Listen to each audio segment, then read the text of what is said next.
order the June 22nd meeting of the Cary Town Council. If you look at the dais today, you'll notice we're missing one council member, Councilmember Laurie Bush, who is actually out of the country but is attending via the phone. Councilmember Bush, can you hear us? I can. Can you hear me? We can. Thank you for joining us. I know it's very late where you are, so what a committed council member you are. Thank you. Thank you. All right, we're going to now recognize Councilmember Smith for our ceremonial opening. Mr. Smith. Thank you, Mayor. This past month, Carey lost a neighborhood hero, Jim Smith, who passed away after battling pancreatic cancer for the past 7 months. And like many of us, he came from somewhere else, moved to Cary, and fell in love with his new home. He loved cars, and he was a fixture at Hendrick Cary, where he held many positions over his 25-year career. But his most important one was playing Santa Claus at their annual Christmas party for the last 20 years. He was a dedicated member and past president of the Cary McGregor Rotary Club, and he loved selling them ham biscuits at the Rotary booth at the State Fair. And he was a member of the Cary First United Methodist Church here in downtown and enjoyed volunteering for their pancake breakfasts. And he was always making the best bacon and sausage of anybody there. So, you know, volunteering for all of this is kind of the Cary way. And oh yeah, he was a good golfer and a fixture at fundraising tournaments. Jim typified the very spirit of Cary. He was a wonderful, caring, and compassionate person who always stepped up to help. He had that special knack that inspired all of us to want to do better. He has left us, but left his mark on so many. And he will be deeply missed, but never forgotten. And please keep his family in your thoughts and prayers. That would be deeply appreciated. Now join me for the Pledge of Allegiance.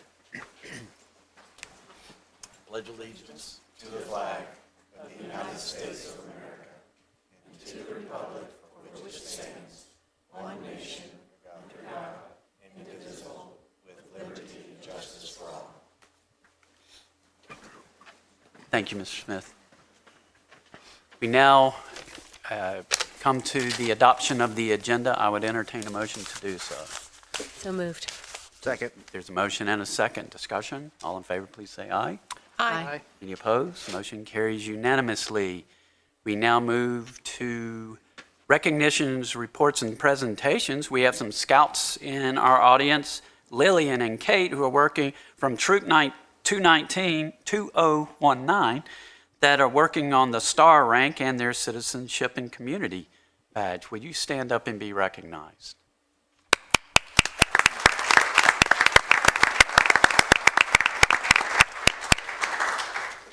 All right, that takes us to Public Speaks Out. We've included instructions for speaking at this forum on the online and printed agendas. There were 3 opportunities to participate in Public Speaks Out through written comments, calling in, or attending here in person this evening. If you are here in person and would like to speak, I'd ask that you take a seat in the rows to my right that are shown as reserved. Public Speaks Out speakers have 3 minutes each for their comments. And you may speak on any topic as long as it's not a public hearing, and that's to your advantage because you get more time to speak at a public hearing. The 3-minute time limit will be enforced, not to be rude, but to be fair to all of our speakers.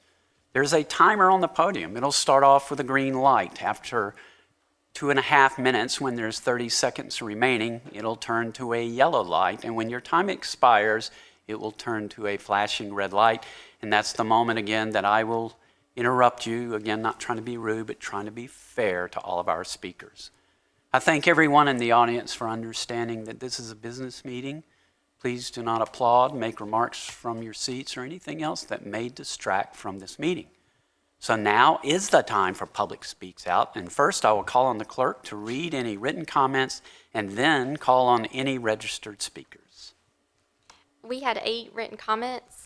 Linda Smith raised concerns about using taxpayer money on the town hall development and asked questions about how the development will be paid for in the future. Her other questions included information about the loan given to the Maiden Inn and what green stormwater infrastructure will be in the downtown park. Richard Carroll suggested he'd like to see an urban forest on the town hall land, following the tradition started 23 years ago by planting the Don Redwoods. He would like to see the campus become the first arboretum on town hall property in the United States. He also recommends council to reread the correspondence from PEJ and leave the forest on Maynard as a contribution to our urban forest and green infrastructure. Suzanne Davis expressed her disappointment with the images that have surfaced on the downtown Cary office vision project.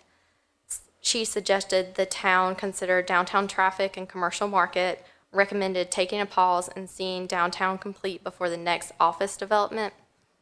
Amanda Benson requested to talk with a staff member who could answer the questions she has laid out in her written comments. Her questions were around 921 Southeast Maynard Road. These questions covered a range of topics, including greenways, permissions granted for adjacent sites, notification to surrounding small businesses, and how the construction at the site impact homeowners who are in the direct path of the latest plan. Ann Horner submitted an attachment containing residents' concerns and suggestions from the Woodhall community regarding the Cannoli development. This attachment is in your packet. Heather Wilson, resident of Old Thomason Creek, and has the property that borders the Cannoli development. She shared her concern about the current proposal not being consistent with the low-density development lot size, nor is it congruent with the lots within her neighborhood. She urged council to deny the request. She also described the large neighborhood meeting and listed the unaddressed concerns in her comments.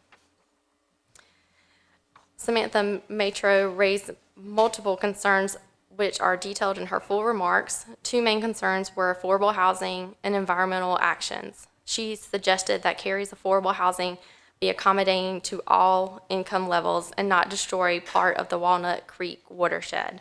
Her concerns about the environmental action included suggesting council read about the environmental racism and encourage Cary to protect mature trees, forest areas, and creeks over profits.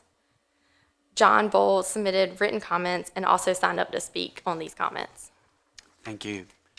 And now you're calling on registered speakers. Yes, our first registered speaker would be John Bull.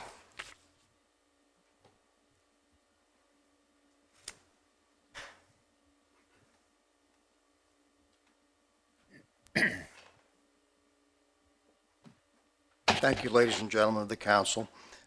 My name is John Boyle, and I live in the Woodhall subdivision. My concern here regards the rezoning, annexation of the Cannoli property. And I just wanted to say, I'm not going to just be technical issues, but I was reading about Jordan Lake, and I think it was kind of created in 1945. Army Corps engineer owns it. I think they stopped 2 rivers and dam. Whatever it is, I think at this point, I think Jordan Lake is like a gift to all of us to preserve. It people boat there, they fish there. There's bald eagles that people go to look at the dam. It really is, you know, a wonderful thing that's not only enjoyed by the locals, but in Cary, but all over. And I'm a little worried, like we live about 3 miles from Jordan Lake, and this, the proposal to rezone is proposed for houses much more dense than what we have right now. And I've read a little bit about the joint land use agreement that was done, I'm not sure, 10, 20 years ago. And I understand the economics of business. I have advanced degrees in economics and business, and I understand the right for people to make profit and growth as the way our system works. But when they did this joint land use agreement, I have to believe that they were thinking that economics purely wasn't going to rule, that we had to keep some of this, the rural nature of Chatham County, and the protection of this gift, Jordan Lake. And it seems like that you would think that the lot sizes would be greater as you go towards Jordan Lake. This property that we're talking about is probably going to be about 2.5 miles as the crow flies to Jordan Lake. But instead, it's denser. I wonder what was the purpose of the joint land use agreement if it was to make it more dense as you went towards the property there. And I think if you go with the proposal by the buyer, the owner of the property, it's going to set a precedent. It's going to set a precedent of who then does the next neighborhood. They'll go, well, look at them. They did that. So it's kind of wonder, when does the joint land use agreement kick in and take place? I think it's really now in this vote. That's about all I have here. I just want to, my deceased father had his word on his voicemail was, please do the right thing. Thank you. Thank you. Our next registered speaker is Patrick Frost. Sorry.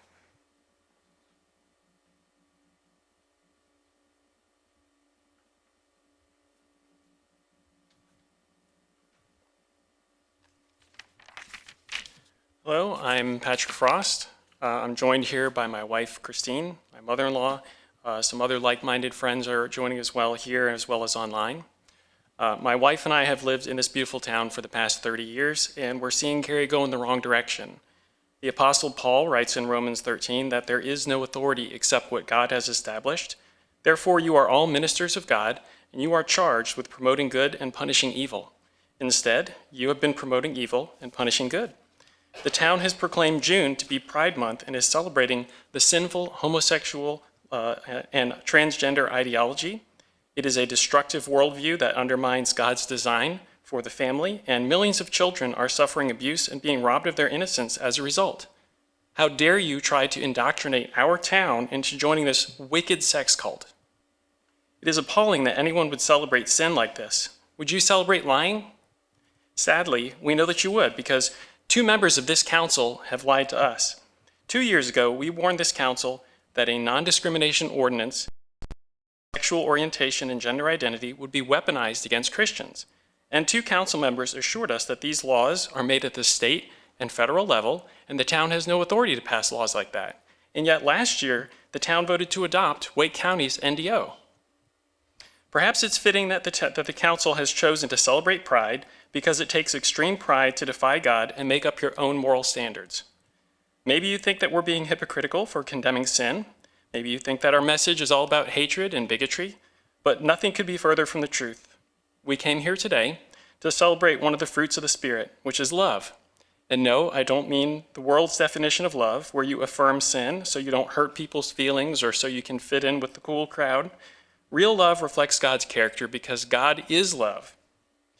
The Apostle Paul writes in 1 Corinthians 13 that love does not boast, it is not proud, and it does not delight in evil, but it rejoices in truth. Jesus said that he rebukes those whom he loves. So we're here speaking the truth to you in love. There is no neutrality when it comes to Jesus. You're either for him or you're against him. And you must choose this day whom you will serve. So we are praying for you to repent and turn from the LGBT idol.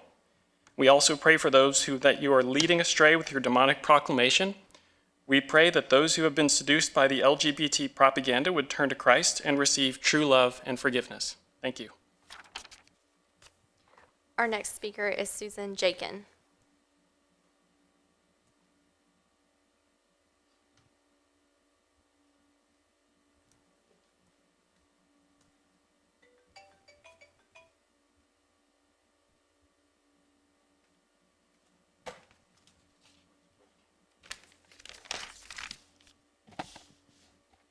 Good evening. I'm also here to voice my concerns over the proposed plans for the Kenoi property development and to urge you council members to carefully consider if the proposal actually meets the intentions of the Cary-Chatham County Joint Land Use Agreement. The stated intentions include, quote, to preserve the rural character and to create a sense of place that is distinct, attractive, and of high quality, and importantly, while still allowing for balanced growth and development. Planning boards are given the right to, quote, exercise discretion and judgment in determining whether they believe that an application is sufficient and appropriate, and I am urging each of you to do just that. A major concern about this proposal is that buffer and transition zones are inadequate. Although the zoning board voted approval, some members may have been under an impression that the transition zones are larger than actually proposed based on a confusing Town of Cary presentation in which the total buffer zone was considered as the sum of actual buffer zone plus perimeter lot areas. This is an unusual calculation and is not a criterion for zoning decisions, and it may have created an expanded view of what otherwise would be considered inadequate buffer zone areas. Town council members should also be aware that development in this impermeable Jordan Lake watershed area has already caused significant downstream damage despite compliance with Cary building regulations. A major contributing factor is that building regulations, do not apply to stream bed erosion. For example, the rapid release of stormwater from Destin is causing significant erosion of Lick Creek and accumulation of silt in Wooded Lake in the Wendy Hill development. Similarly, development upstream of Thompson Creek increased water flow, which resulted in road and driveway washouts. Clear-cutting the Kenoi property is also likely to have more of these unforeseen consequences. The Kenoi property is the first development with small lot sizes in this area. Therefore, it is extremely important to view the Kenoi decision in terms of the precedent that will be set and its impact on future zoning decisions. This important point should be factored into an overall vision for development of this unique area of Cary, Chatham County. It's a vision that should be aligned with the intent of the joint use plan. I urge council members to carefully consider the impact of their vote and to exercise their right to ask for revisions that align with the intentions of the joint use agreement. Thank you for your attention. Thank you. Our next registered speaker is Dan Pike.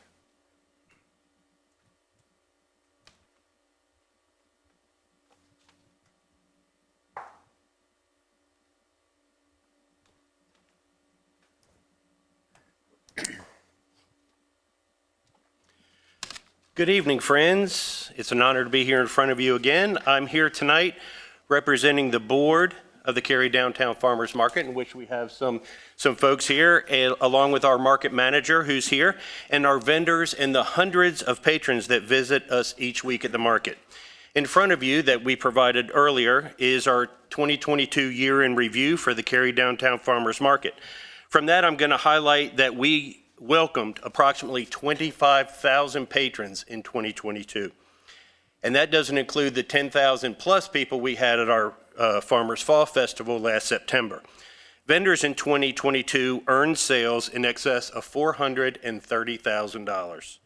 That occurred for 4 hours on Saturdays for about 48 Saturdays market season.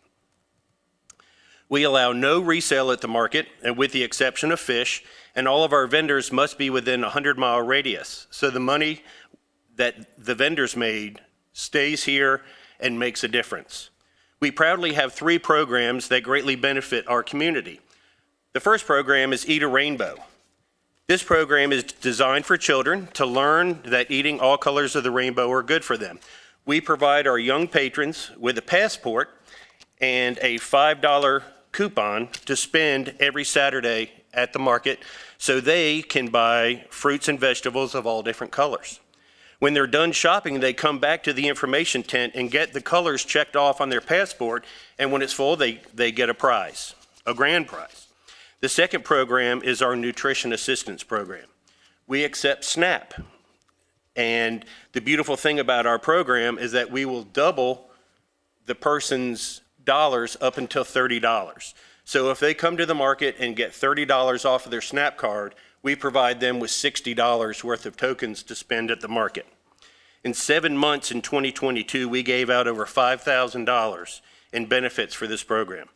Unfortunately, in 2023, the government has cut back on SNAP benefits, so we've lost some of our regular patrons. However, we are working with Dorcas, churches, and other outlets to make sure people know that we're here to help with their food insecurities. We've also partnered with Wake County in a program called Produce to Pantry, where we purchase fresh fruit, vegetables, and meat and fish from our vendors prior to the end of the market each week, and then deliver that to the Dorcas Food Pantry. Since the first weekend in April of this year, the Cary Downtown Farmers Market has donated over 530 pounds of food to Dorcas. I know my time is almost up, so I'm going to close with this. The Cary Downtown Farmers Market is a community of vendors and patrons who are authentic, welcoming, and inclusive. We even encourage people in political offices to attend, as Lori Bush attends almost every Saturday whenever she's in town. So I invite all of you to drop by and give us a try and see firsthand what kind of positive impact we're making in the community we serve. Thank you. Mr. Pike. Our next registered speaker is Thomas Purer.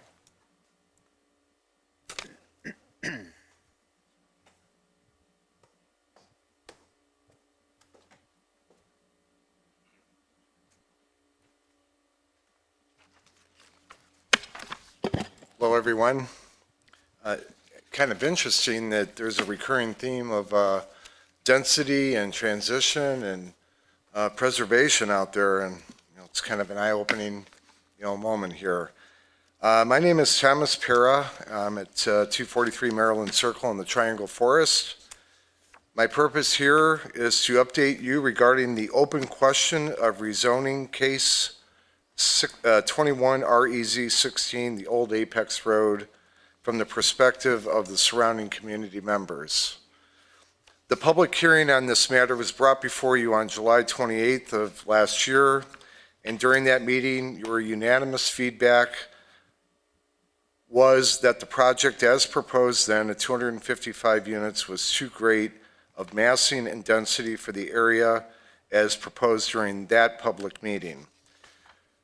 You encourage the applicant to work with the surrounding neighbors to pare back the proposed project.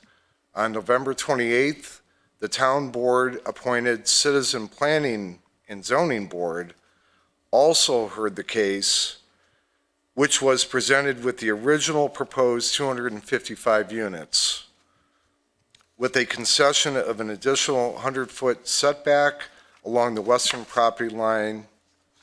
It was during that meeting, the board voted 8-0 to deny the rezoning request, which you now have in your files, assuming that that's what, that committee would do.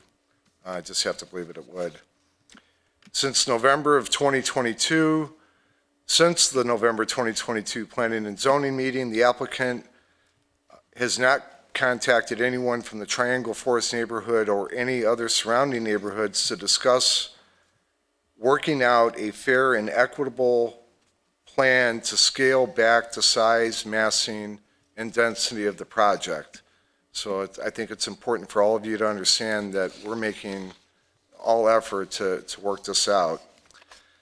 This week, we were informed via email by Katie Dry of the Planning and Zoning Department that the applicant has indicated reducing the size of the development to 216 units with a 150-foot buffer along the western property line. Within this buffer, it is presumed that a greenway link would be incorporated, which would effectively provide a 100-foot setback or less. No one has seen any working plans up to this point. The properties involved in this project are comprised of several parcels that equal 21 acres. Even if the applicant in fact scales back the project to 216 units over a raw area of 21 acres, the net density of this project will be 10 units per acre. Mr. Pura, I'm sorry I have to interrupt you. Your time has expired. Oh, Sorry. If you have additional comments, I appreciate you passing these out. If Okay. you have additional comments, if you leave them with the clerk, she'd make sure we get a copy. All right, and we'll all be in touch with you. Okay, Thank you. Our next speaker is James Stevens.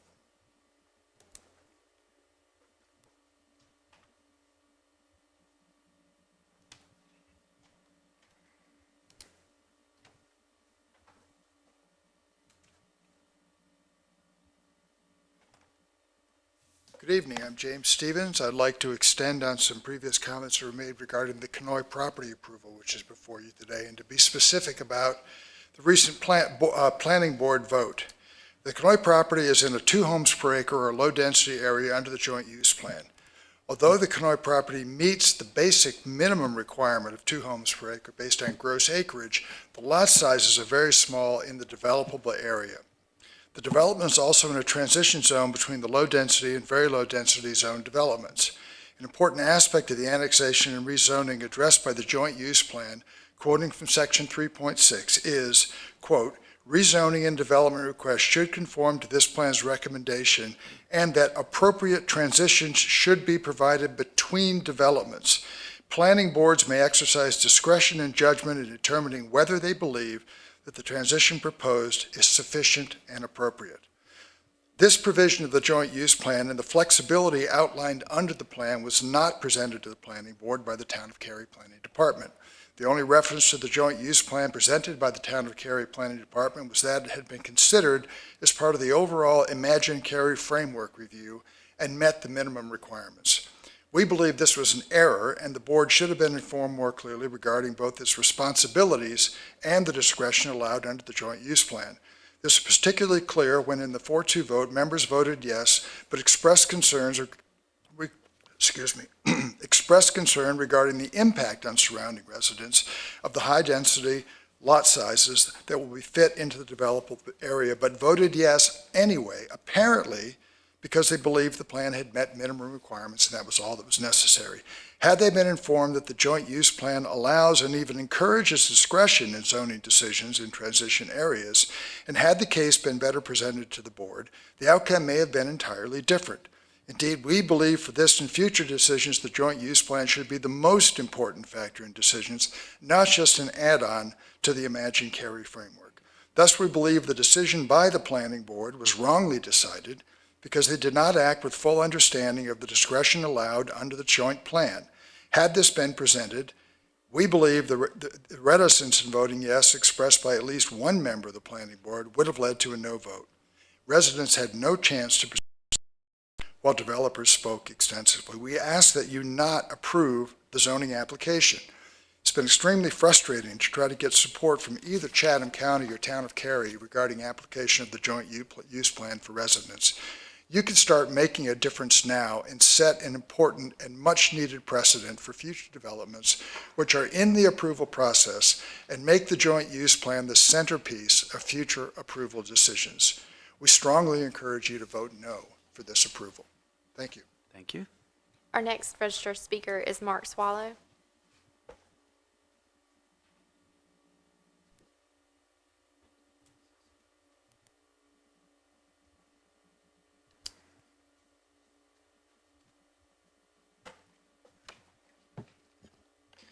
Good evening. My name is Mark Swallow. I reside at 604 Churton Place in the Cormington development off of Arthur Pierce Road.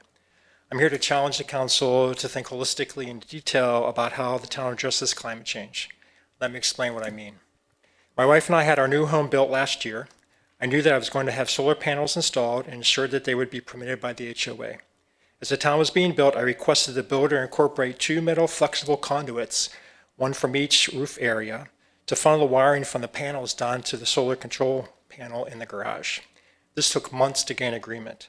This simple request that literally was less than $100 of material took months of discussion with the builder.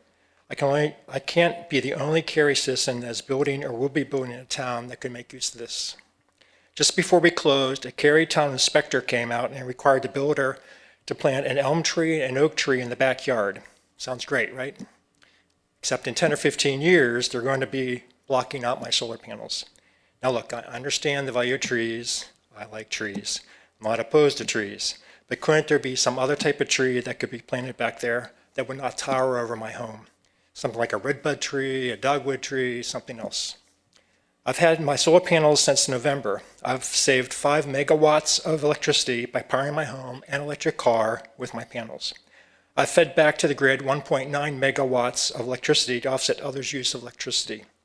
These savings from just my home have done more to offset carbon use than those 2 trees. What finally brought me here tonight is that last week the builder planted more trees in the berm between the lot, our lot, and our neighbor behind us. When I asked about these, the builder explained that the town of Cary was requiring this. When I spoke with the inspector, she said that the berm requirement is for evergreen shrubs and trees with a minimum of 10-foot canopies. These additional plantings will further impact my solar production. Please note that I am not against the berm, but can we explore other plantings that can achieve the same thing? So I'm here to request that you relook at what the town is doing, i.e. tree requirements, and not doing, metal conduits in new construction that would augment the use of solar power generation, self-power generation, more of a holistic approach. Now, I know this is getting into the details, but that's kind of where we need to be.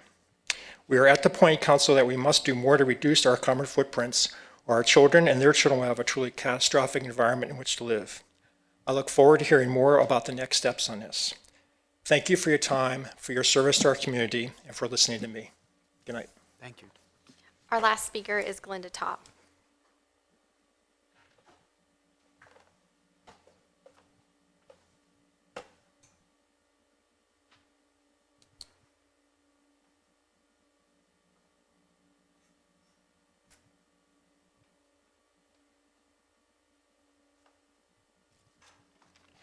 Mayor and members of council, the interlocal agreement regarding the joint land use plan was adopted July 1st, 2012.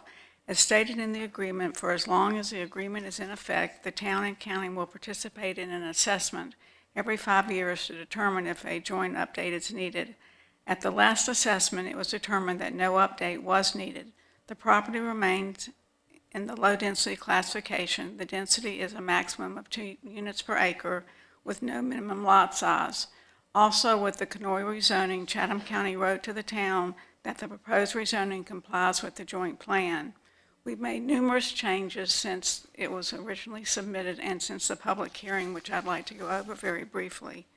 We've added a 4-foot berm where there's no vegetation adjacent to Luter Shop and Thompson Road. We've reduced the density to 1.4 units per acre, 10-foot minimum side setback. We've increased the community gathering space from 10,000 square feet to 50,000 square feet. Lots west of Thompson Road shall be 13,000 square feet.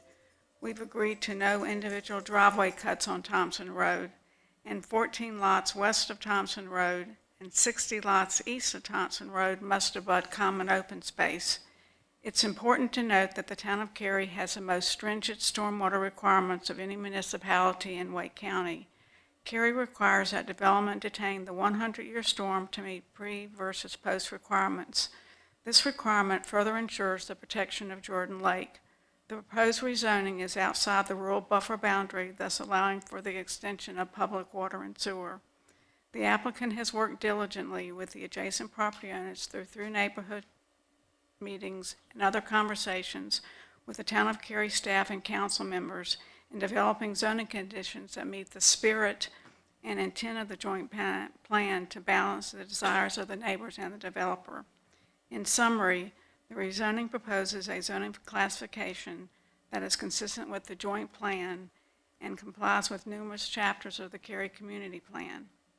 Based on the proposed zoning conditions being offered, the proposed rezoning is consistent, again, with both the Cary Community Plan and the Chatham-Cary Joint Land Use Plan, and we ask for the council's support.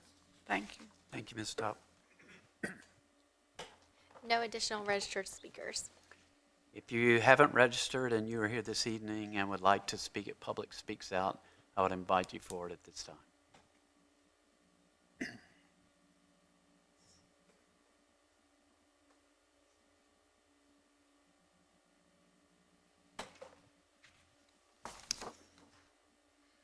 Good evening, Mayor and Council. I have three, Could you actually state four. your name, please? Yes, my name is Mary Collins. Thank you. First of all, I'd just like to say that I really support the downtown Cary Farmers Market. Been going for 25 years. I asked at the last council meeting about the 20-year HUD $1.4 million loan that was to jumpstart the Maiden Inn. And I've since received a follow-up by Councilman Eads, which I appreciate. It's my understanding that that was an unsecured loan, and since the bankruptcy and sale of the Maiden Inn, that $105,000 a year principal and interest for 20 years, or the $1.4 million, is actually becoming the responsibility of the town and our citizens to pay back. So I just want to make sure that I'm not misunderstanding that and that I'm clear on that point. Second point tonight is that I received a glossy flyer from the town about District B. And it was my understanding from our town manager at the last council meeting that this was to be informational for voters in terms of redistricting. It did not include any information about where to register to vote, how to contact to make sure you were properly registered, et cetera. It just really just seemed to be a promotional flyer for District B and the people currently in office. My next point is about the request for qualifications for development of town-owned land in downtown Cary. I know that this has been a controversial subject, and at least 3 council members and the mayor have talked about it. It is unfortunate that it seems to have been poorly handled, that the renderings were not what was intended. But the bottom line is, from what I hear from other citizens, we just want to put a hold on that. It's based on past experience. We see things happening very quickly, even if it's years in the making. When it finally happens, it's really drastic. So just so you understand, the feedback that I think you're getting is don't go there. Finally, on the topic of flooding and stormwater management, with all the rains that we've been having, it's obvious that we need forested areas, we need to protect our watersheds, and we need to protect the Walnut Creek watershed. So as has happened before, we're calling for the 7-acre forest that is at 923-1 Southeast Maynard to not be developed, but to be created into an educational forest and a STEM resource and recreational resource for the town, which would impact 3 schools that are very close to it, as well as Fenton and the former Cary Town Center when developed. Thank you for your time. Thank you. Next speaker, please.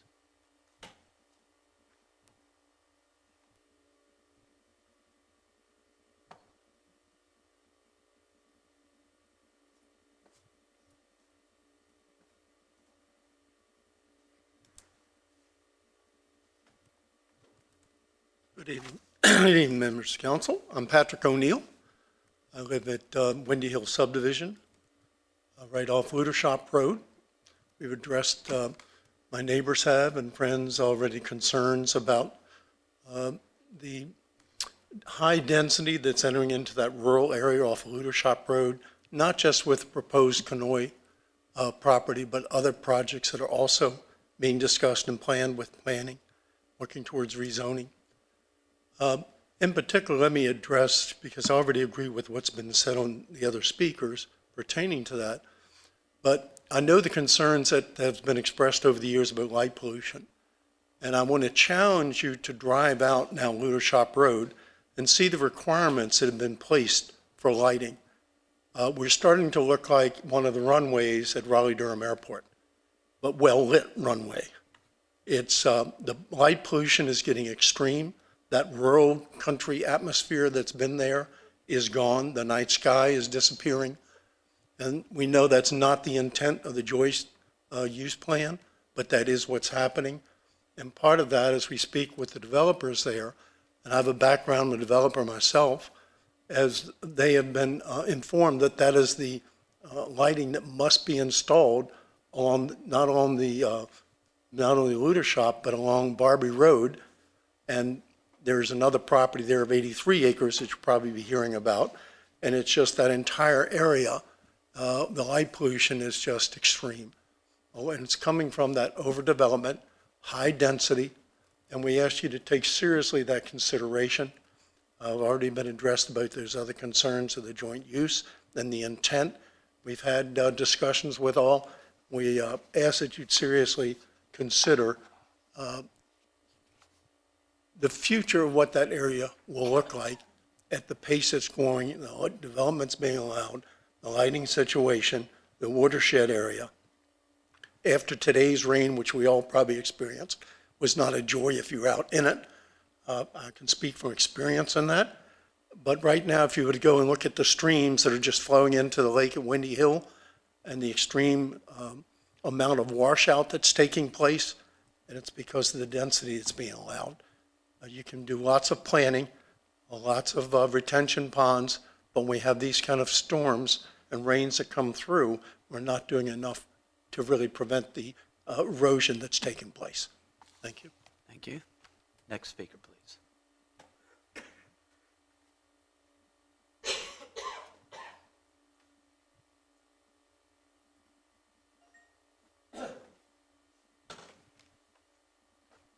Could you move to your left? Thank you.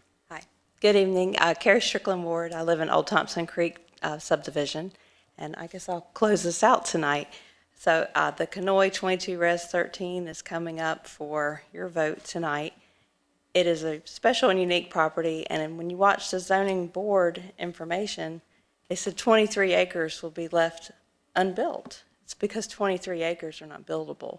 It's a unique property. It is a watershed to Jordan Lake. It is a very important watershed.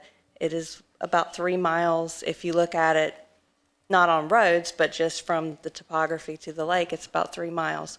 So whatever watershed is coming off, runoff from people's yards, not having enough impermeable areas is going to impact the lake, which will impact Jordan Lake water quality, which has already been a problem for the town of Cary. Development is a good thing. Development should occur, but this isn't the right proposal for this particular property. Thank you. Thank you. Next speaker, please.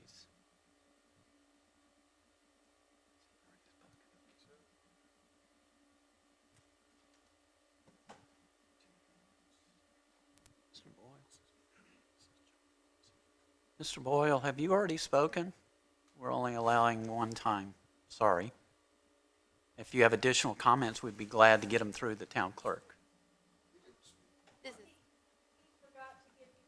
John forgot his card. I was just passing it. Oh, okay. I apologize. No problem.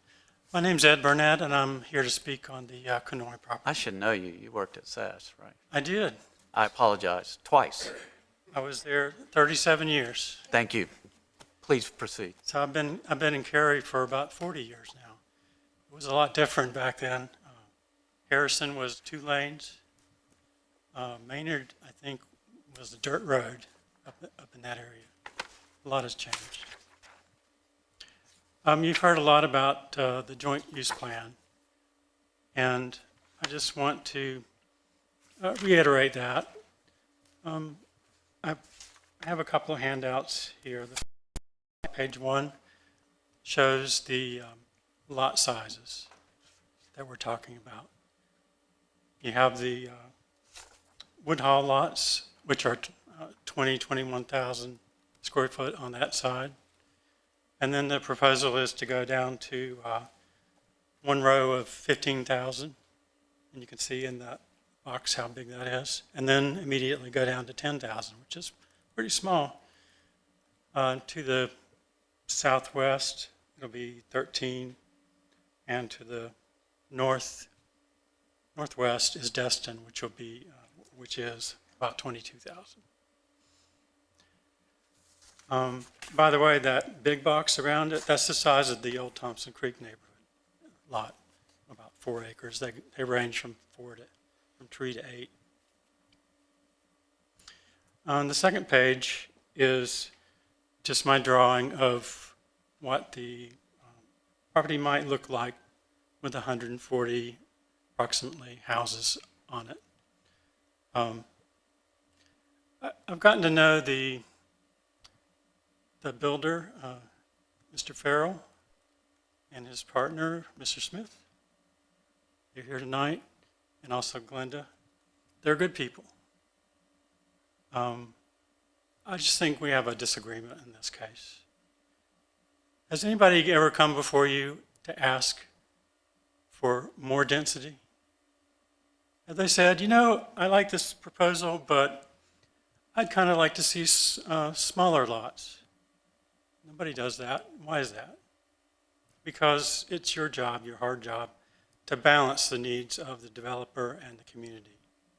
And in this case, I think you have to decide that the community needs to preserve that rural nature that the joint land use plan provides for. There's not a lick of rural nature in that second page. Thank you. Thank you, Mr. Burnett. Anyone else? Yes, sir.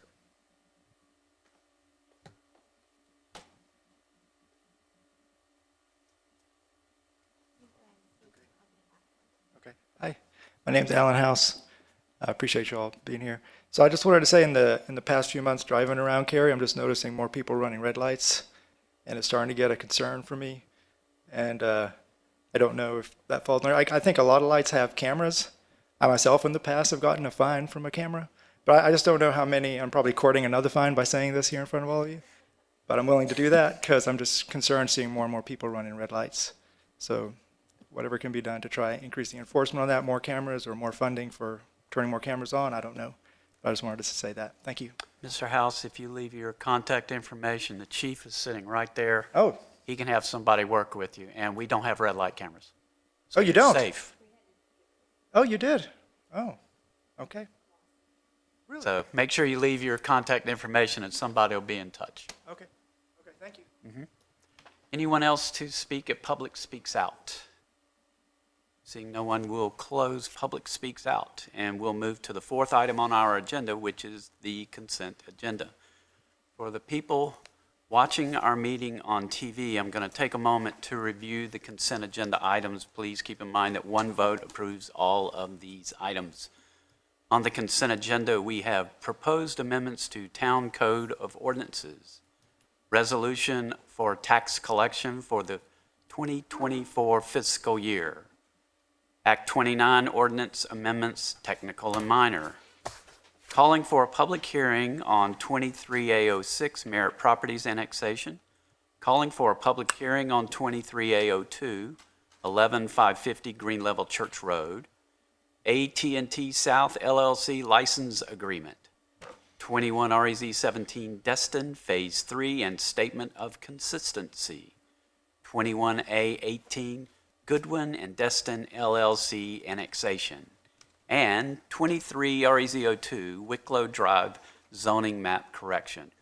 Would council members like any of these items pulled for discussion? If not, I would entertain a motion to approve the consent agenda. I move to approve the consent agenda. There's a motion. Second. And a second. Discussion. All in favor, please say aye. Aye. Any opposed? Motion carries unanimously. And that takes us to public hearings. Same rules apply for public hearings that applied for Public Speaks Out, with one exception. Speakers now have 5 minutes each for their comments. Our first public hearing is on the consideration of an ordinance designating the Nancy Jones House located at 9321 Chapel Hill Road as an historic landmark. Historic Preservation Program Manager Jillian White will present this item, and then council may take action. Ms. White, this is your first time, right? Yes, it is. Welcome. Thank you. And we'll turn it over to you. Thank you. Good evening, Mayor and Council. Tonight for your consideration is an ordinance designating the Nancy Jones House as a Cary Historic Landmark. The house is owned by Cary and is located at 9321 Chapel Hill Road. Following this presentation, there will be a public hearing, after which you may take action on the proposed landmark ordinance. The property we are discussing for landmarking tonight is the circa 1803 Nancy Jones House. The house was originally situated on 2,000-acre estate owned by Henry Jones and Nancy Ann Jones, where they operated a stagecoach stop and tavern out of the house. When Henry died in 1841, Nancy continued to live in the house and operate the tavern for another 30-plus years. As it was the only large white house in the area, it was a landmark in its own right and received many important visitors, including numerous North Carolina governors. The house is a two-story timber-framed dwelling built in the vernacular federal-style architecture. The house has original materials, features, and finishes, making it a good candidate for landmarking. Becoming a landmark is a very special honor. A local historic landmark is a property that is historically significant and important to Cary and its community. Designated by council, a landmark property holds architectural, historical, or cultural significance and has a high degree of historic integrity.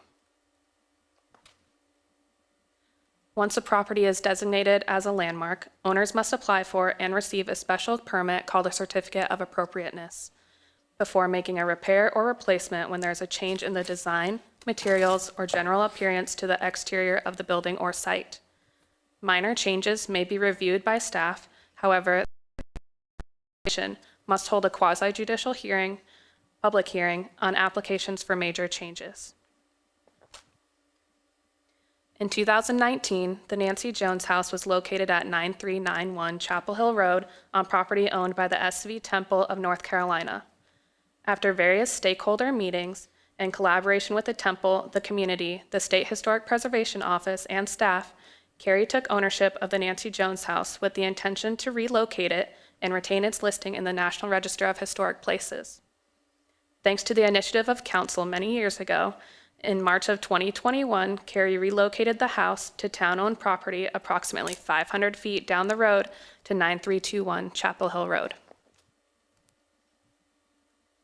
As the project manager for this relocation, I can tell you it was no small feat. But thanks to our amazing staff here at Cary and our wonderful community stakeholders, we were able to relocate the house successfully, and we even fixed the chimneys in the process.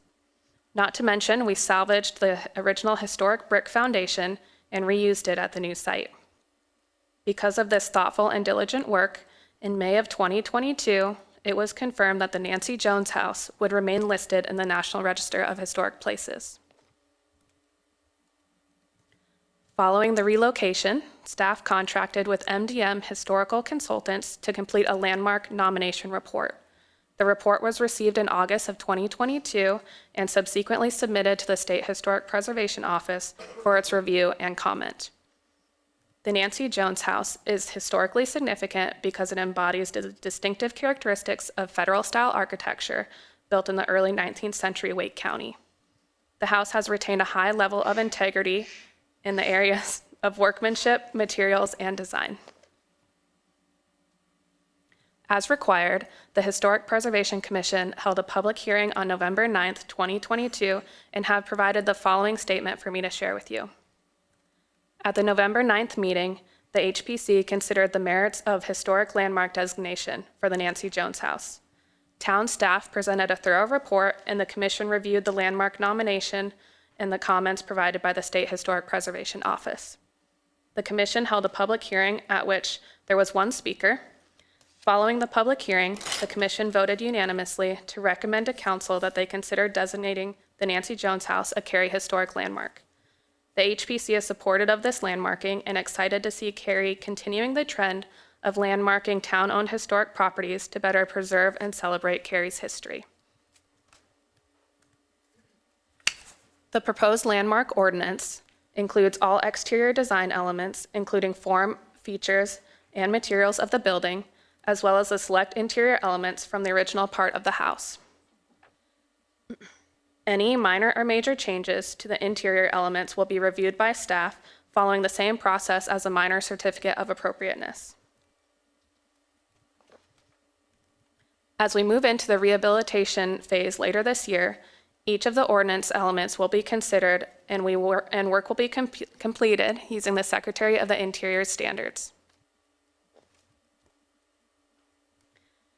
Based on the findings of the landmark report, staff recommends that council conducts a public hearing and considers adoption on the proposed landmark ordinance. Notice of the public hearing tonight was mailed to property owners within 800 feet of the proposed landmark property. This concludes staff's presentation, and I'll be happy to answer any questions following the public hearing. Thank you, Ms. White. So now's the time for the public hearing for the Nancy Jones House Historic Landmark designation, and I'm going to call on the clerk to read any written comments and call on registered speakers. We have no written comments. We did have one registered speaker, Brent Miller.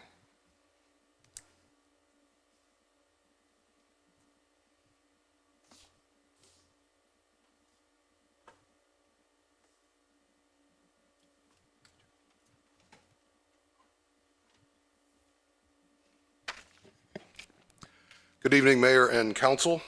My name is Brent Miller. I'm a past president and current board member of the Friends of the Page Walker, which, as you know, is a nonprofit volunteer organization with a mission to promote historic preservation, history education, and cultural arts here in Cary. And I'm here tonight on behalf of the Friends to share a message from our board. The Board of Directors of the Friends of the Page Walker Hotel enthusiastically supports the efforts to designate the Nancy Jones House a Cary Historic Landmark. Built around 1803, the Nancy Jones House was built in the Federal style and is the oldest house in the Cary area. History was made in the Nancy Jones House.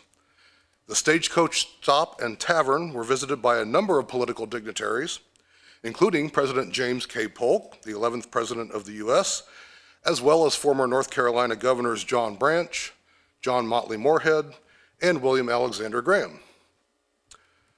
A previous National Register nomination states, "It seems likely that, on one occasion or another, practically all of the state's governors in the mid-19th century stopped at the Jones House." Granting the Nancy Jones House status as a Cary Historic Landmark would give permanent community recognition to the unique historic and architectural character of the house. Equally significant, the preservation of the Nancy Jones House would demonstrate Cary's values and contribute to the overall quality of life in Cary. Preserving this unique historic home gives citizens a tangible link to Cary's history as the town grows into a positive future. The Historic Preservation Commission has done important work to understand both the actual and symbolic value to residents of this historic home.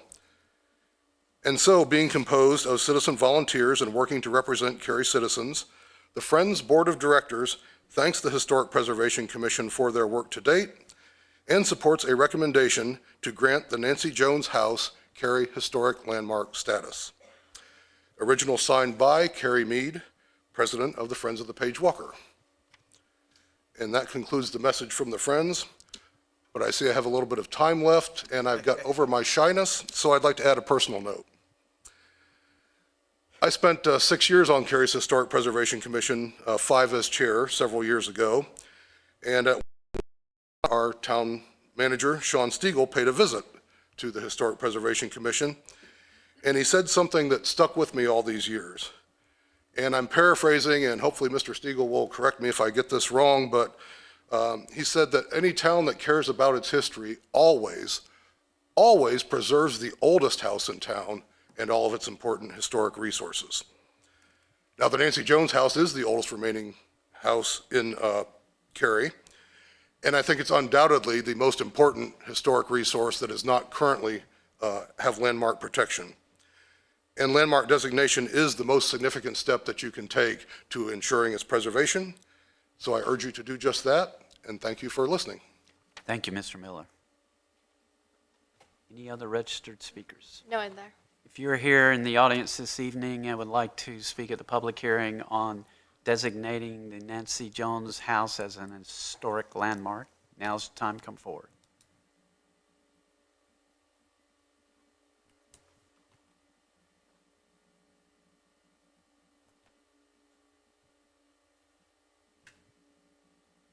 Good evening, Mayor and Council.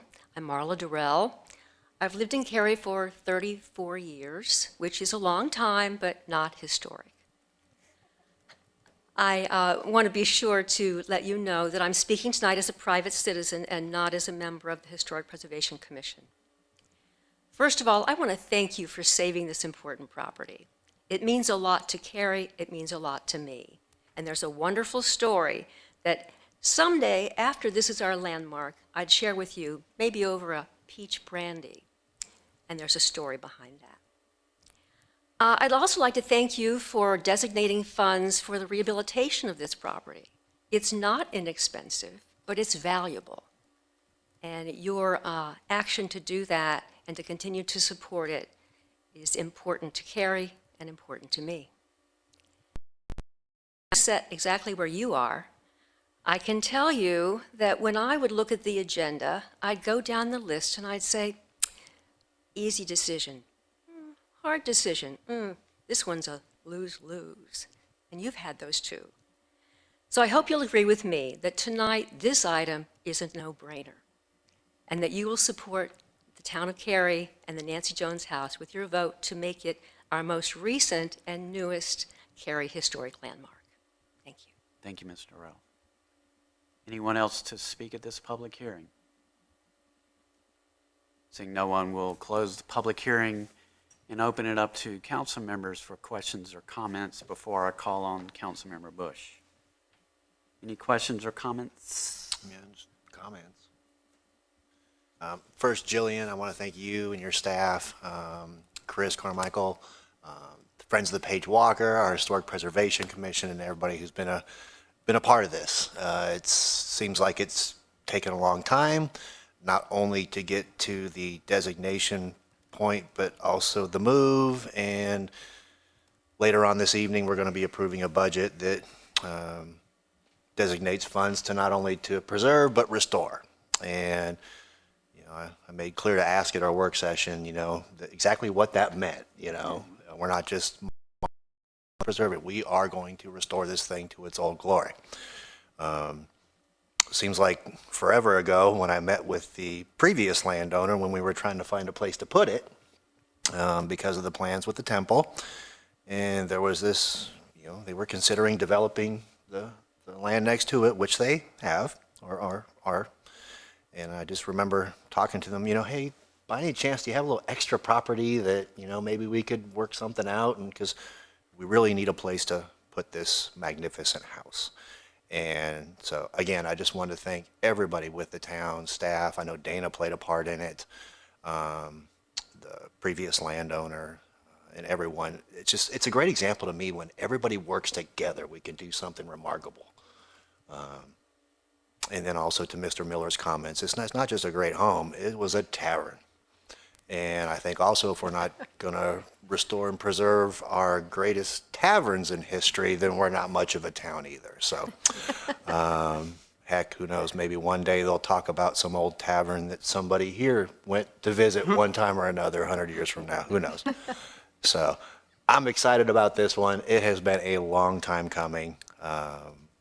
And it's just great to see. I think it's awesome.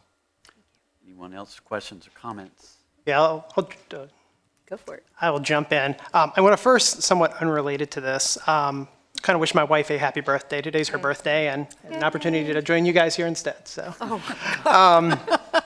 now back to topic. So I agree with everything Don said. I think this is great that we are designating this as a historic landmark.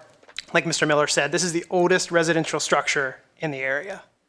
One other thing I do want to echo is that our Historic Preservation Commission, who there are some of those members here in attendance tonight, have done a phenomenal job as well in seeing this through. But also, one of the most important pieces of this is the education and the community involvement. If we don't have a community that's committed to preservation, this is meaningless. And that commission specifically, especially last month during Historic Preservation Commission Month, or Historic Preservation Month, that commission was out there and engaging with citizens and explaining the value of preservation. So I just want to commend that commission and the work that they're doing to help us see this stuff through. And I really hope to see more of these. This was a long time in the making, but I definitely hope that we have more follow-up here soon. Thank you, and happy birthday to me. Can I double what he said? Okay. Before Ryan had the pleasure of being the liaison to the Historic Preservation Commission, I got the opportunity to do so, and I showed up clueless. to say the very least, but very enthusiastic. I learned so much from this commission, and I learned from this council and from my colleagues that there are some things that we sort of know that it's worth saying out loud, even though all of my colleagues know that we have this Historic Preservation Commission. They're full of experts. So I wanted to share that for anybody that might be listening, maybe watching, so that you understand that there is staff like Ms. White, and there's others that have an exceptional amount of expertise and knowledge in this area, and they've been driving this, and this is why it's also gone so incredibly well. So I just wanted to double down on what Ryan and Don were saying, that this group they know what they're talking about. Very good. Anything else before I call on Ms. Bush? Ms. Bush, you still with us? I know it's got to be like 2:30 in the morning or whatever. Yeah, I'm still here, and I don't have anything else to say. I'm very grateful for what Councilmember Eads and Councilmember Johnson said, and their hard work with the Historic Preservation Commission. Okay, thank you. Anyone care to make a motion? I'll make a motion. I move that council approve the ordinance designating the Nancy Jones House as a historic landmark. Second. There's a motion and a second. Further discussion. All in favor, please say aye. Aye. Any opposed? Motion carries unanimously. Thank you. Thank you. We now move to discussion items. Our first and second discussion item is 22 RZ 13 Canoy Tract and Associated Annexation 22A13 will be presented together. Principal Planner Heather Wheelahan will give the report, and council may take action. Ms. Wheelahan. Thank you. Good evening, Mayor and Council. This is a request to annex and apply initial Cary zoning to approximately 101 acres on the south side of Luder Shop Road at its intersection with Thompson Road. Council may take action on both the annexation case 22A13 and the rezoning case 22 REZ 13 this evening. Regarding the associated annexation 22A13, the site is contiguous to Cary's primary corporate limits. And as noted in the annexation staff report, the site is able to be served by utilities, fire and police, as well as solid waste. The public hearing was held on February 9th, and the matter is before you tonight for final action. The assemblage is in Chatham County, approximately a mile from the Wake County line. It's just west of the 144-lot Woodhall subdivision and south of the Destin subdivision. Destin Phase 3, a proposal to develop 40 detached dwellings, was on your consent agenda this evening, bringing the cumulative Destin neighborhood total to 90 dwellings. Development under Chatham County zoning is located to the west and south of the site. The site is currently zoned Chatham County R1, and the applicant proposes initial Cary zoning of R8 CU, residential 8 conditional use. The applicant has offered a number of zoning conditions. Changes made since the public hearing will be reflected in green. The proposal limits uses to detached dwellings and neighborhood recreation. It limits the density to 1.4 dwelling units per acre, which is a decrease from the 151 total potential dwellings to 141. The proposal commits to calculating the lot size exclusive of the stream buffers, providing 60 amp receptacles in the garage for each unit for future electric vehicle charging, and providing a minimum of 50,000 square feet of community gathering area, which is increased from the initial proposal of 10,000 square feet. The proposal also commits to all recommended transportation improvements at site access points, as well as an off-site turn lane at Luder Shop Road and 751. In terms of lot size, the proposal commits to a 15,000 square foot minimum along the perimeter of the site, a 13,000 square foot minimum within the interior section west of Thompson Road, and a 10,000 square foot minimum within the interior section east of Thompson Road. The applicant has also offered conditions prohibiting individual driveway cuts along Thompson Road, providing a 4-foot high berm planted to a type A standard within the Thompson and Luder Shop Road streetscapes, providing a minimum 10-foot side setback for all lots, and committing that 14 lots west of Thompson Road and 60 lots east of Thompson Road be adjacent to open space such as streetscapes, perimeter buffers, stormwater control, or riparian areas. The The applicant has also offered a concept plan as an exhibit that helps demonstrate some of these proposed conditions, including the minimum lot size of 15,000 square feet along the perimeter of the site, the 13,000 square foot within the interior section west of Thompson, and the 10,000 square foot minimum within the interior section east of Thompson. The 70-foot average streetscape along Luter Shop Road, which may be averaged to no less than 50 feet at any point. This condition includes a 4-foot planted berm to a type A standard within the streetscape, as well as within the 30-foot streetscape along Thompson. The proposal commits to a 50-foot type A buffer adjacent to the Chatham County lots to the south and the west, and a type A 20-foot buffer along the Woodhull property line to the east. The applicant has committed that these buffers will be located in common open space rather than on individual lots. There is a commitment to 50,000 square feet of community gathering area, 10 requirement, a commitment to 1.7 acre area of undisturbed open space in the central area of the site, preserve the existing cemetery on site. Planning and Zoning Board determined the case to be consistent with the Cary Community Plan by a 4-2 vote. Board Chairman Stephen Crutchfield shared the board determination, which I will now read into the record. The board voted 4-2, finding Conoy consistent with the town community plan. Those who voted in favor of the rezoning had the following comments. Detached homes are required for this tract. Buffers would shield the development. Lots are smaller than existing Woodhull area. However, with the buffers and open space provided, the size should not really be apparent. Many homeowners are not interested in large lots. 100-year flood guidelines will control drainage. The existing home may be saved at some time in the future.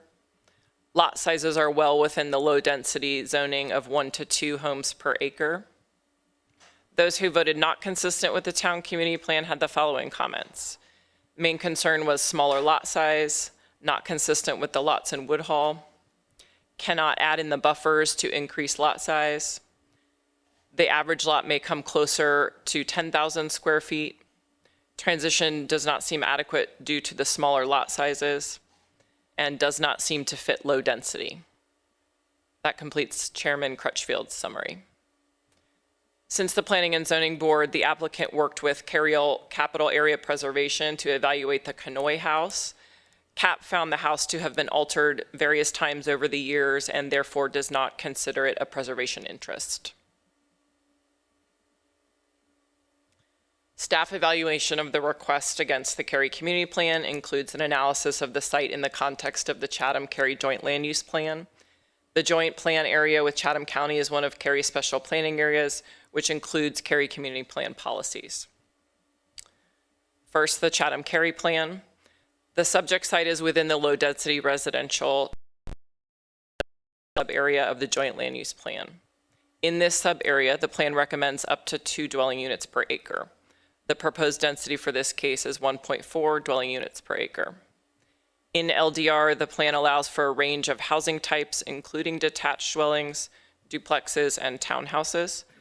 This proposal includes restricting development to detached dwellings. The plan notes that transitions are important and can be made through landscape buffers, lot size, gross density, and including increased amounts of community gathering area as well as open space. The Conoy proposal includes larger streetscapes and buffers, as well as lots along the perimeter to the west. It commits to 50,000 square feet of community gathering area and includes approximately 27 acres of combined regulatory and voluntary open space.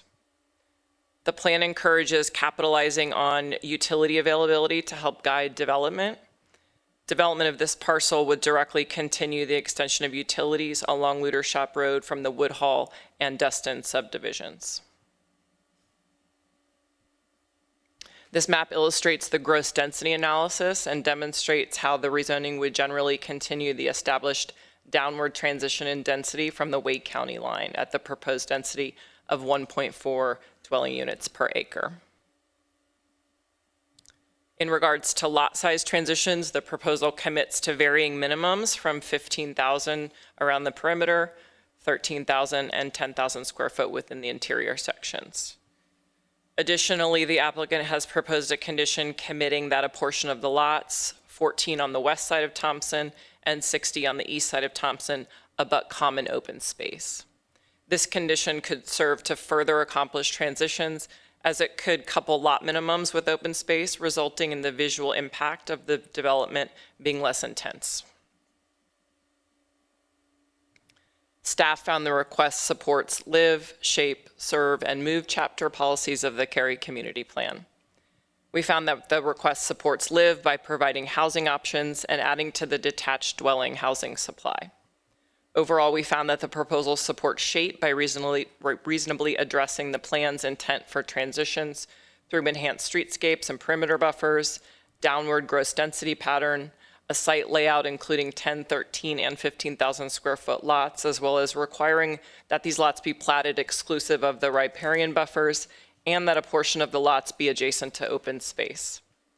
The 10-foot minimum side setback, the large community gathering area, and total amount of open space also support appropriate transitions. The proposals increased commitments to streetscapes, perimeter buffers, the community gathering area, provision of EV charging for each unit, as well as the undisturbed open space central to the site, all further serve policies. As the applicant has committed to all improvements recommended by the traffic study, staff finds the proposal consistent with the MOVE chapter policies. Staff finds the rezoning consistent with the guidance in the Chatham-Cary Joint Land Use Plan and the policies of the Imagine Cary Community Plan.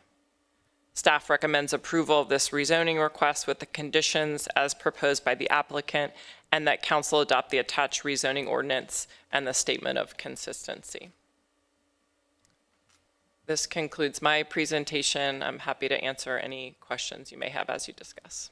Thank you, Ms. Wheelahan. Questions or comments? Sure, I'll get us started. So one of the speakers talked about a concern that the joint Cary land use plan wasn't considered.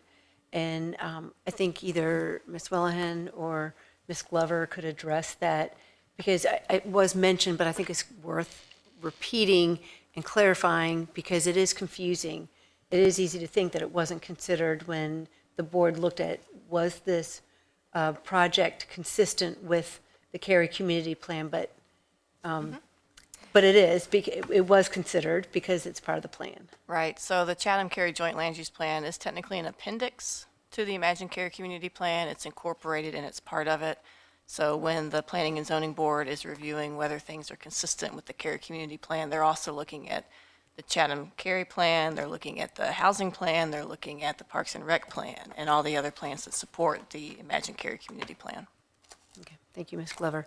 I think it's really challenging when you have land that's been either occupied by one person for a long time, a large tract of land like this go under proposal for development. It's just really hard to fathom the changes that occur there.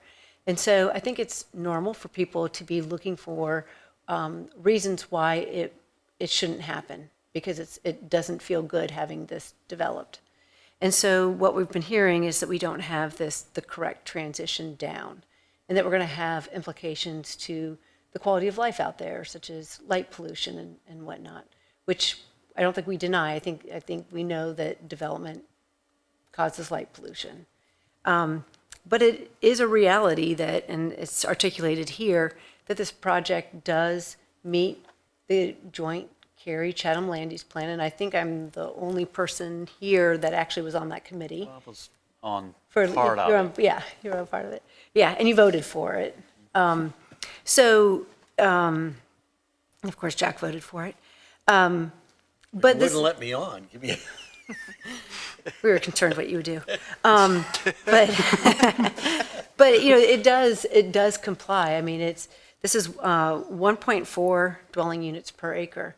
And one thing that I think is really hard for people to understand is something that Cary wanted to pursue, and we have pursued over the years, and that's cluster zoning, in the sense that you don't just develop the entire site and I'll juxtapose it against my neighborhood that was built in the 90s, where if there was a creek that ran through it, that was part of somebody's yard.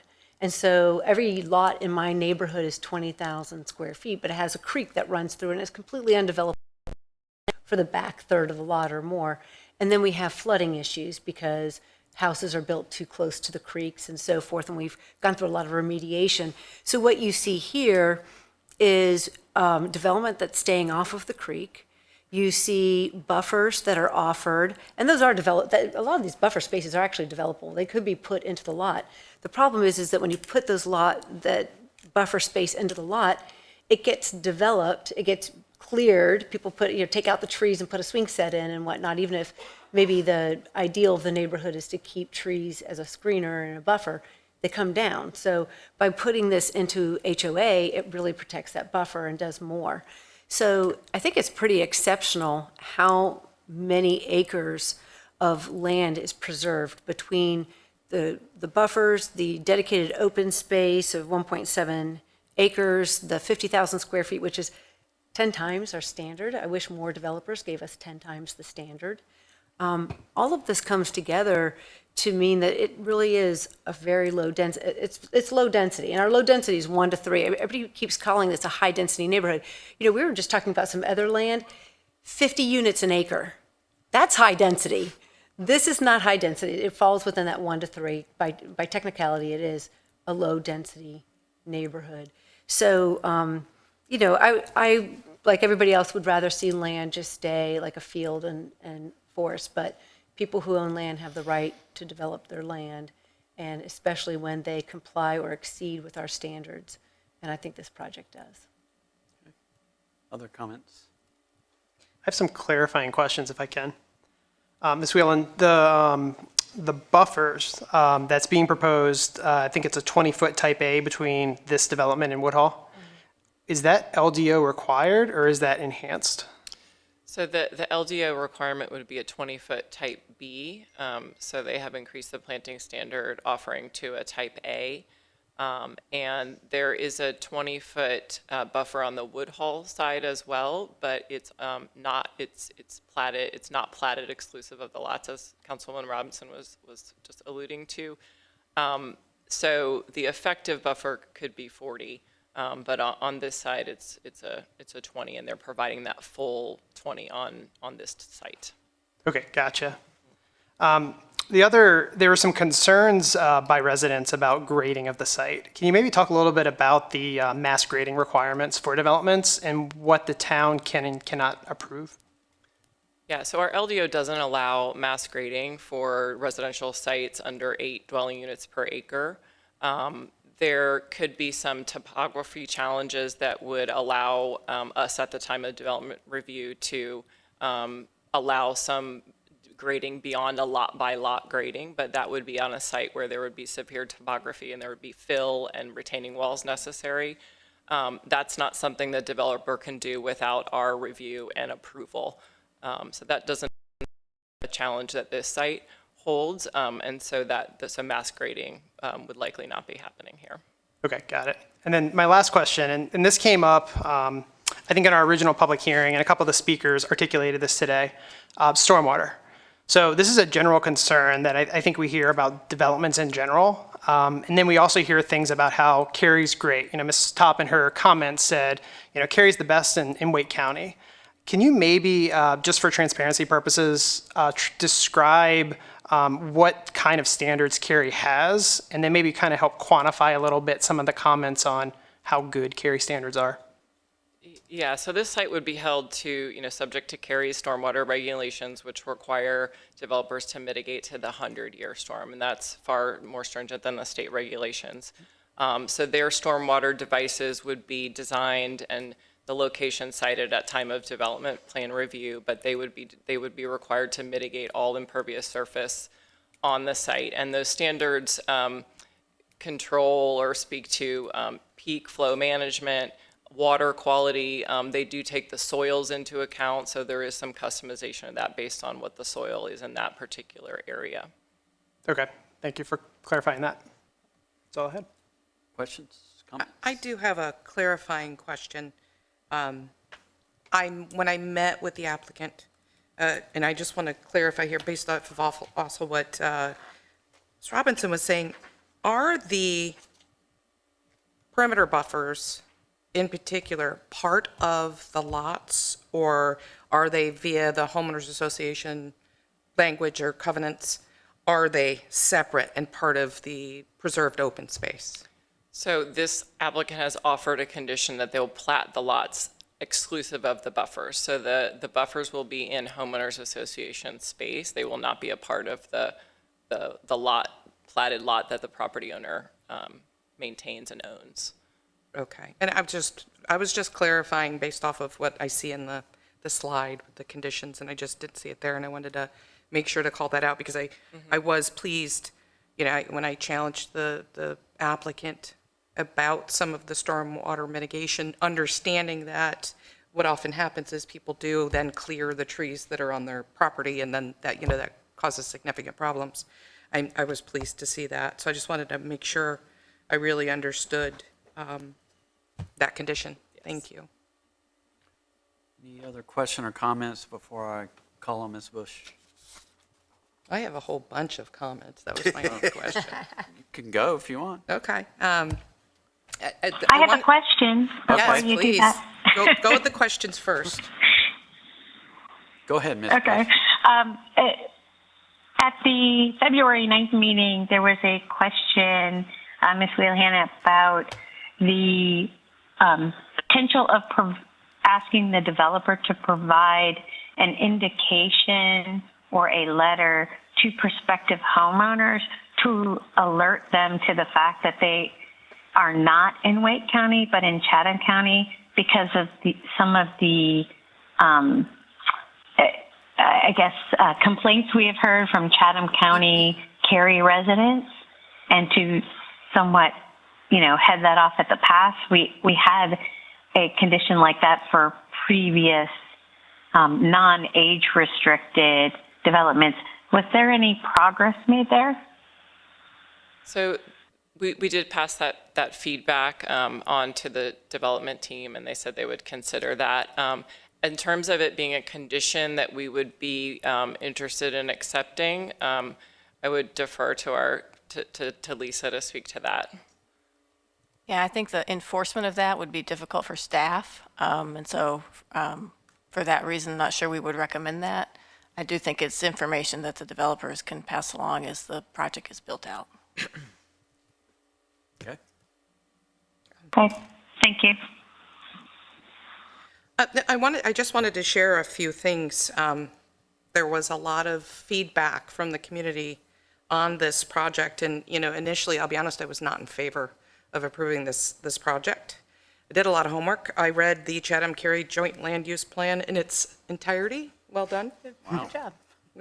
That was nothing. Then I read the Watershed Protection Overlay Agreement. Oh my God, you know how to party. Boy, oh, I did. And I brought quite a few questions to staff, quite a few, and I got those answers just before I met with the applicant. And I just want to say that, and I understand why a lot of folks, read that joint land use agreement and would like it to maybe be interpreted a little bit differently.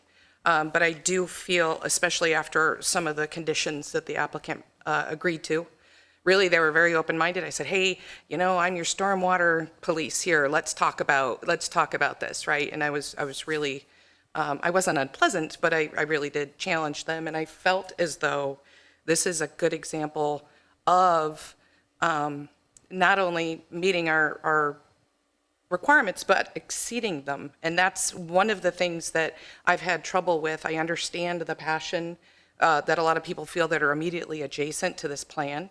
But we have minimums.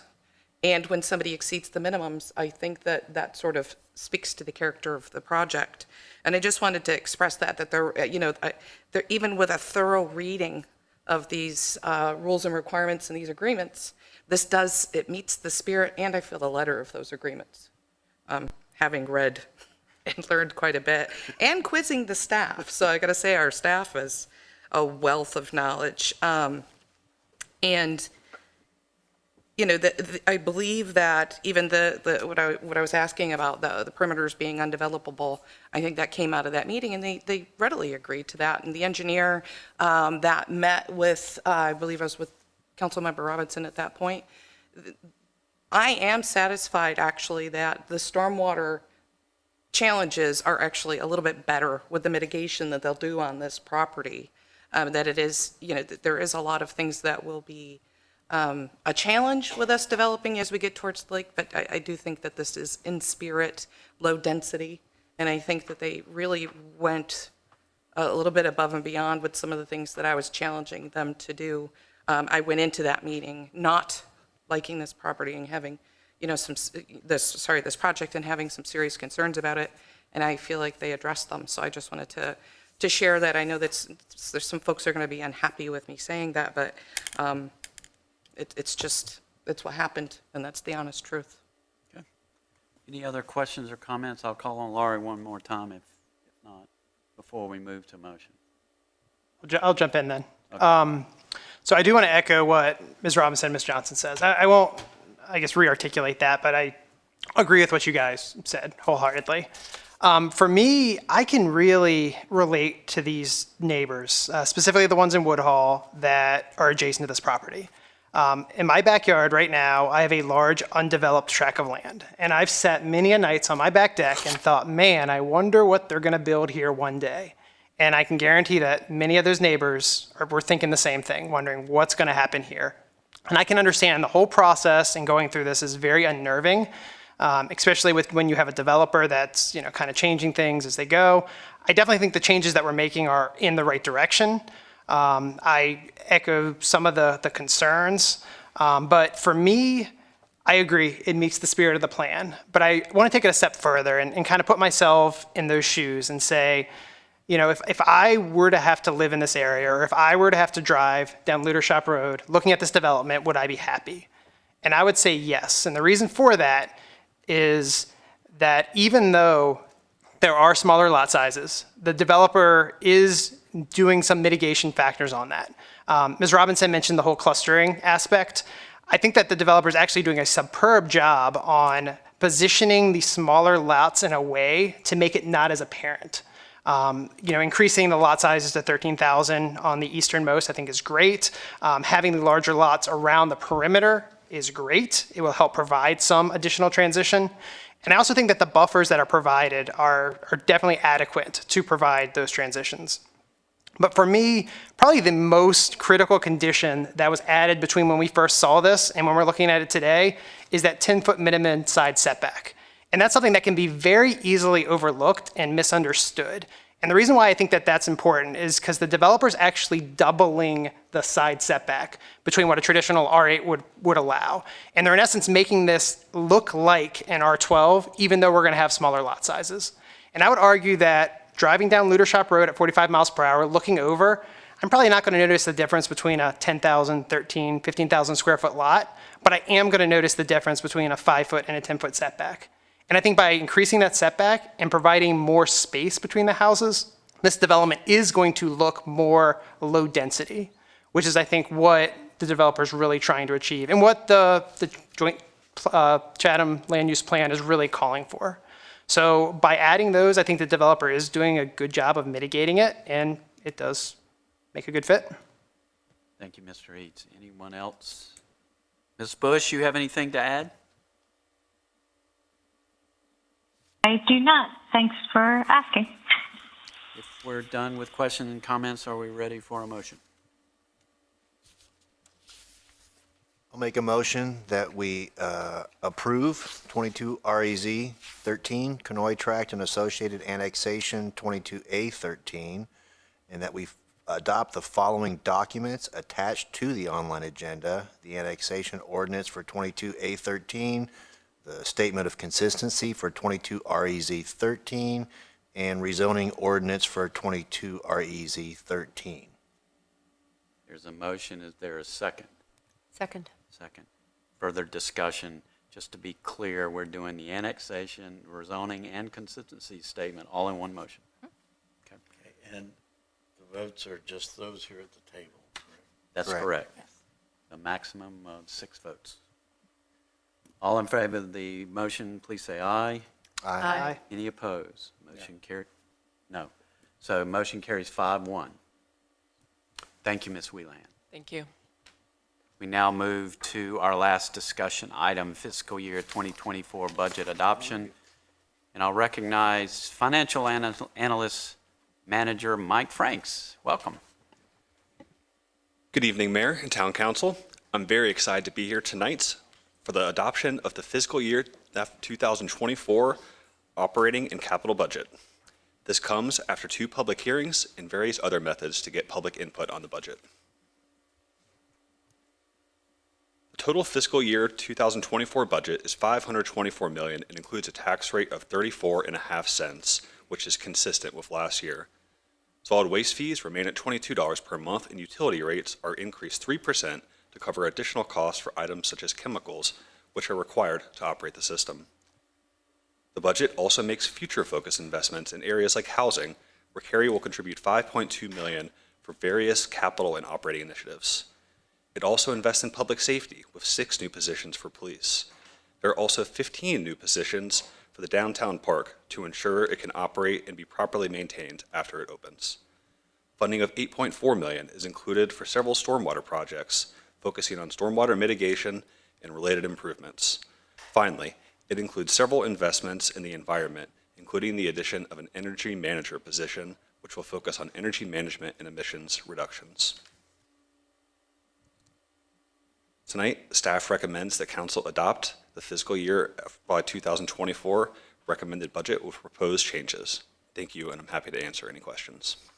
Thank you, Mr. Franks. I'll start it off by saying that I meet with Wake County mayors once a month, and I can guarantee you nobody has an easier process than we do, and it's because of the work you guys do. You guys are amazing, and you listen to us year-round. Our vision is what's in the budget, and we make sure that things happen that the citizens need, and we do it all as efficiently as possible. Yes, we have the lowest tax rate by far, and I know it's not going to stay that way forever, but we're enjoying it while we can, and we enjoy the amenities and everything that we get by having a strong budget. And add to that, we have the flexibility of adjusting it every quarter. I don't think any other municipality in Wake County or around us in the region has that flexibility, and that allows us to do much more with the tax dollars than in other communities. So I'm very grateful for the staff and the time and the effort that you put in to this budget. And in case a lot of people don't know, we were ranked number 6 in the nation as one of the best places to live. And this is one of the reasons why, is because we handle taxpayer dollars very well. So thank you. And now I'll turn it over to my colleagues. So I did want to say a couple of things. The first is to thank staff. So as a new council member, this budget process was interesting and very new to me, but you guys really went above and beyond and made it easy to understand and kind of went out of your way to answer the questions I had. So I did just want to mention that. 2 of the things that I really like about this budget are our commitments to sidewalks. There's a good amount of money that's going to sidewalk connections, which is something I think we definitely need, specifically in my district. And then also the commitment to look at the transit in District D. That's one of the things that I think is overdue, and some of the things that we really need within District D. So I'm glad to see that we're taking the beginning steps to expand transit there. And just to echo some of what the mayor said, I've recently read, some of the other municipalities in this area, Raleigh and Chapel Hill jumping out, where they're having double-digit % increases in their tax rate. And here we are looking at our budget today with no tax rate increases. And I just want to commend the town on our ability, given the large inflationary pressures. I mean, we all go to the grocery store and see how much milk and eggs are these days. Given those pressures, we're still able to have a balanced budget with no tax increases. And like the mayor said, I recognize that one day we're going to have to do something with taxes. That's, I think, an inevitability. We're definitely going to do that. But I think that we can look back on years like this where we're not just raising taxes, or we're not just collecting money because we can. Like, we're very strategic and we're very intentional with our spending. And that makes me feel good about those times when we are going to be, asking our citizens to support us in a tax increase, knowing that we're doing it intentionally and we're not just doing it to raise money because we can. So, Thank you. Other comments? Go for ahead. Yeah, it's always great working with a staff that's always kind of one step ahead of us, and that's really appreciated. I think sometimes it may look easy, but it's a lot of hard work. And when you look at the budget, a lot of that is an investment in the future. We're doing a lot where we're looking at things that we might be doing, and we're planning. We're getting the consultants, and we're getting that information. I think that the fact that we have the rolling budget speaks volumes, because it does give us, if for some reason something strange or unforeseen comes up, we have the ability to do it. And frankly, looking at it, sounds a little corny, but I think I see a lot more compassion. I see a lot more things that we have the ability to do now, and we're doing, be it with the affordable housing, be it with the healthy homes, all those things. It's not perfect. We'd always like to spend a lot more, but we're making, I think we do the best job, definitely in the county, of making sure all people in Cary feel welcome and feel treated well. It doesn't matter about income. It doesn't matter if you live in some palace on top of a hill. Wherever you live, if you're in Cary, you feel welcome. And I think we back that up with the investments that we make in our budget. And I think sometimes that's just plain forgotten and has to be said. So, from my perspective, well thought out, broad. And even though, Mayor, you're saying in the future, the day will come where we may have to look at that differently and have those increases. For the most part, a lot of those increases come on those things like Parks and Rec, where we get the voters' feedback. It's not always, but the other thing that's forgotten is we've kept our basic services fees pretty level again this year. So I was reading one of our neighboring cities, had quite a difficult night last night in a 4-3 vote. And, I'm glad that we put the issues on the table, and as a team of peers here, we work it out. We don't always agree. I've had years I've been frustrated with things, but in the end, we work hard to make sure that what we're putting forward is something that we can all get behind. So thank you to the staff. Thank you to the peers here. I think this has been an extraordinary year to come up with this budget with all the things that are going on in the world today. My thoughts. Thank you, Mr. Smith. I have two clarifying. People probably have a twitch from getting emails from me that the subject line says, question about the budget. So thanks, y'all. Two quick questions. I do see that the total budget is just a little bit higher, and I wanted to confirm that $250,000 increase for the budget for the Healthy Homes Cary grant, for the home rehab grant, that council approved during the work session, that's part of that number, right? That's correct. Okay, great. And secondarily, at first, this is kind of like a dumb thing. I'm like, why am I so hung up on the 96% replacement rate for utilities? Right? So my understanding is that we bill at about 96% of the expense of our water and sewer. Why not 100? And why not maybe 110 so that we have money to invest for additional? This is a legitimate I'll have to question. jump in on that question. Right. Please, we can't go over 100%. We can't. So we're cost recovery for things like solid waste and utilities. Oh, okay, so we stay a little We need under. to stay, yes. Okay, thank you. That's been bugging me. And I asked you, and in talking about this, a couple of people said, oh, you should charge 110%, and then you have money for new sewer lines and stuff. And I said, There may be a discussion regarding stormwater one day. aha, okay, stormwater fee, got it, yeah. That makes sense. Okay. Go. I too want to thank staff and everybody for all your work on this. You guys are amazing. You make our job as easy as it can be. So I don't want to sound like a broken record and say everybody's saying thank you, but you all deserve it. You busted on this one, so thank you. I agree with most all the comments made here tonight. I actually like Mr. Eads' comments, intentional with our spending. And I don't like the word spending because I see it more as investments than spending, but yeah, it's preference of words. But I think the one thing that Carey does great is we only ask for money when we need it, and we only ask for what we need. And if we don't need additional funding, we don't need additional monies, we don't ask for them. And I think that's just, it's one of the things that makes Carey Carey. I'm really excited that we've already got the funding for the operations and the downtown park stuff in there. We know that that's going to be a significant thing in our downtown that's going to require a lot of people a lot of the time. And I love how we're already planning on that.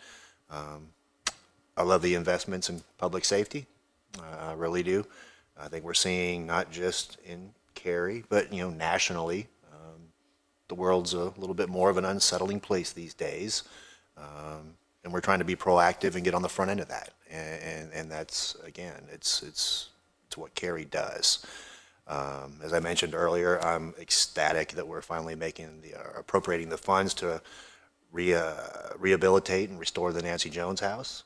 Our investments in historic preservation are real and meaningful. I always believe you can't continue to go forward if you don't know where you've been, and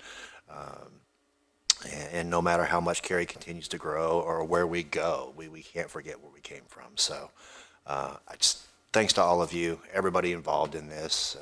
As Mr. Smith said, our council colleagues and everyone. I too sent a lot of emails and questions and things, and it's like, what's that? Or what about this? Like, help me understand that a little bit better. And it might seem disjointed at times, but it's a heck of a lot better than 3 or 4 meetings for 3 or 4 hours a meeting. And because I think the way we do it, we get each person's concerns, issues, questions asked without totally burdening everybody else with them at the same time. And then we do come together for those work sessions and things where we do have those joint conversations. And so it's, I do love the rolling budget process. I love the quarterly meetings. I think a lot of the work that we do annually gets done in those quarterlies. And it's that check-in that you don't have to wait, a whole 12 months before you finally get to the end. Then, hey, what about, it allows us to pivot and react to the needs and the changes that are occurring at that moment. And it's worked so well for us. To the mayor's point, while we might have to address the tax topic at some point, I bet you a jelly donut, even if we do, we're still the lowest in the county. Probably. So, anyways, again, just kudos to all of y'all. And that's it. Thank you. Ms. Robbins? All right, well, thank you. I will agree the quarterlies are a real game changer for us. When I first told our peer elected officials from other governments that we were moving to a quarterly system, they basically treated us with sympathy, like, oh, I'm sorry you do that. That sounds awful. And it has been really extraordinary. And it takes away some of that desperation that I think our peer governments experience, where they feel like it's now or never. If I don't get this in, I also think it alleviates some of the political posturing that occurs in a budget. I think we're spared of that. One thing I really love about this budget, you mentioned, Don, and I'm sorry to repeat, and if I could repeat everything that you guys have said, I would, because everything you guys say is so intelligent. But you were talking about the fact that we put the operating budget in there. We've looked ahead at what the operating budget is for the park. And I talked about that with Sean and a couple other staff members, Lisa, this week, about the idea of having us look at our infrastructure, our capital on a whole, and trying to determine in some way what our ongoing operating is going to be going forward. Because as we take on new park facilities, like, let's say, a community center out west, it'll be really nice to be able to understand what that cumulative operating impact is year over year. It costs a lot to have a really high quality community, and I want us to be cognizant of that as we move forward. I will say that we have the most extraordinary staff, and you guys are unlike anything that people think about when they think about government staff members. You're extraordinary. And we can't have such a lean budget if we didn't have such hardworking individuals. And that is a reality because the people who work for our town go above and beyond. And you can see that in every single department that we have. And so for that, I want to say thank you because we sit up here and we feel really good, like, hey, we have the lowest budget in Wake County, but it's because our staff members are working so incredibly hard. And I'm trying to make eye contact with every one of you because every one of you guys out there is just absolutely amazing. And so for that, I say thank you because you make us look good.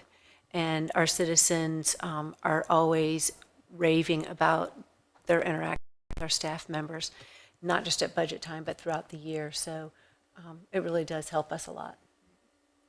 Ms. Bush, you still there? You have any comments? I am. It's only 2:30. Oh God.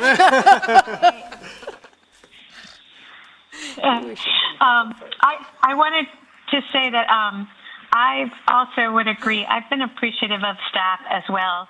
I created quite a large Excel spreadsheet with all my questions so I could track them all, and then I was a little embarrassed to look at it afterwards about how much work I asked them to do.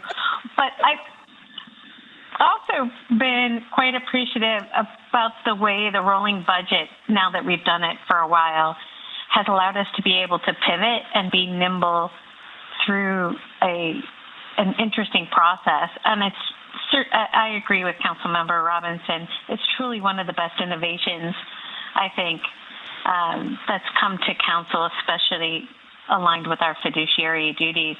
I also am aligned with Councilmember France. I hope that our citizens see that our investments in this budget are aligned to what we need to do to run the town to be the best we can be, and that we invest in what they also care about, which is providing services for better helping our environmental programs, like the expansion of food waste in Western Cary, composting pilots, saving for watershed protection, to exactly what he said, the historic preservation and even bathrooms for Good Hope Farm. I was surprised they weren't there.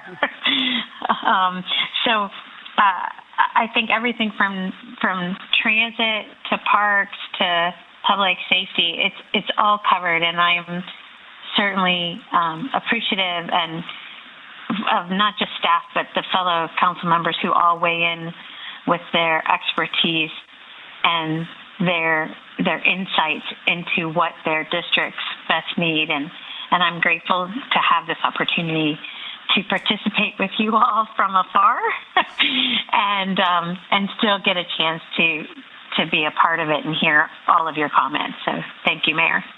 And thank you for staying up with us. It's about breakfast time for you. She knows how to party. So any other comments or questions? If not, I would entertain a motion. Motion to approve this year's budget. There's a motion. Is there a second? Second. Discussion. All in favor of the budget, please say aye. Aye. Any opposed? Motion carries unanimously. Thank you, Mr. Franks. Thanks all of you again for making this a very good budget. That concludes our agenda, so I declare this meeting adjourned.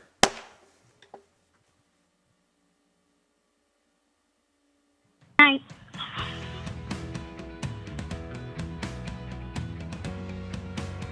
Thank you, guys. Bye-bye.